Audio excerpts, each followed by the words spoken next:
By the late 80s, Depeche Mode had already evolved from their early synthpop roots into one of the most successful and influential alternative bands in the world. The group had built a devoted following with dark, electronic anthems, but their sound was still evolving. Music for the masses had pushed them into stadiums, proving that electronic music could be as powerful live as rock music.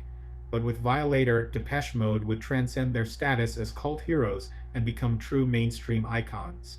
I was already a huge Depeche Mode fan by the time they teased Violator and a major change of direction with the Personal Jesus single.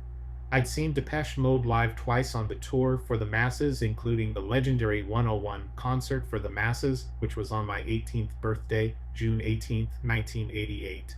They were my favorite band at the time, and I was ready for another album. Personal Jesus was a departure and new sound, but I liked it right away.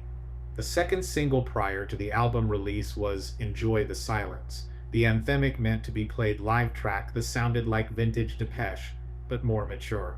Depeche began recording Violator in 1989, working in Milan, London, and Denmark with producer Flood.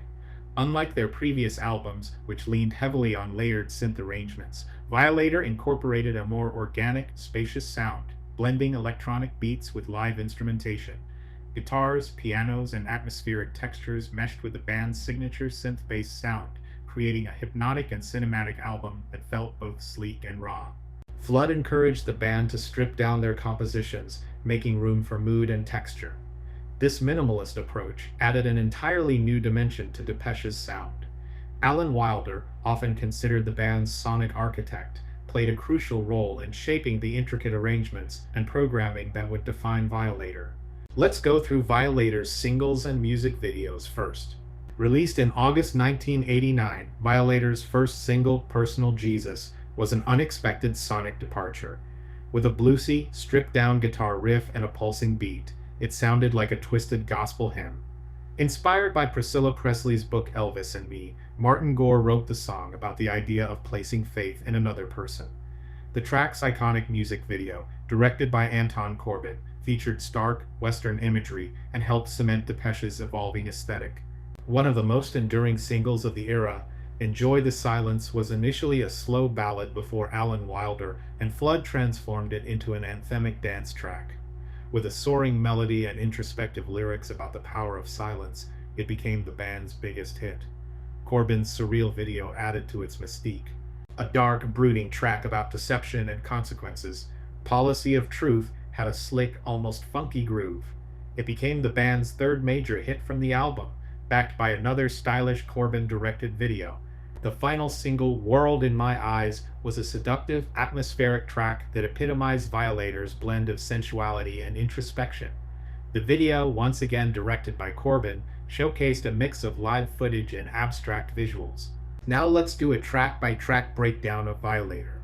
World in My Eyes is a hypnotic opener with a pulsing beat and sultry lyrics inviting the listener into a dreamlike journey.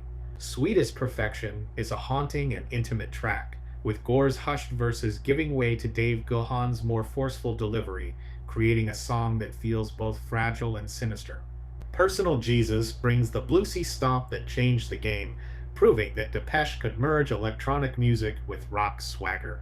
A darkly romantic song, Halo builds around lush synthesizers and ominous lyrics about surrendering to fate, one of the album's most cinematic moments. A delicate and atmospheric ballad, Waiting for the Night, is where Gore and Gahan's voices intertwine beautifully over a minimalist electronic landscape.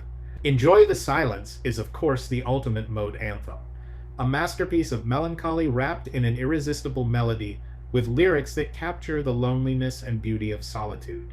Policy of Truth oozes cool confidence with a driving bass line and themes of deception and regret. One of the most groove-driven tracks on the album, Blue Dress, is a sensual and voyeuristic track where Gore's lyrics create a scene of intimate obsession over a sparse, dreamlike arrangement. Clean is the brooding closer that feels like a spiritual successor to Black Celebration's darker themes, featuring a slow, burning build-up. With Violator, Depeche Mode hit new heights, and the World Violation Tour solidified their status as global superstars. The band played massive venues across the world, with their most famous performance taking place at Dodger Stadium in Los Angeles. Unlike previous tours, the World Violation stage production was more elaborate, incorporating large video screens displaying Anton Corbin's visuals. Violator was a turning point not just for Depeche Mode, but for alternative music as a whole. It refined the band's signature sound while making it more accessible to a mainstream audience. With its blend of electronic precision, rock swagger, and dark romanticism, the album bridged the gap between underground synthpop and alternative rock. In the grand scheme of synthpop, Violator was a landmark achievement. It proved that electronic music didn't have to be cold or robotic. It could be emotional, sexy, and even dangerous. While other synth-based bands struggled to adapt to the changing musical landscape of the early 90s, Depeche Mode thrived, proving they weren't just an 80s band. They were a force that would endure for decades. I remember driving down to good old Blues Records in Encinitas, California when Violator was released and picking it up on cassette. I slid it into my car's cassette deck and blasted the first track, World in My Eyes, and was hooked.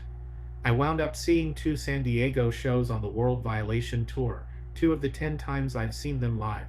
Violator is not just Depeche Mode's masterpiece, it's one of the greatest albums of all time. An album that saved us, without a doubt.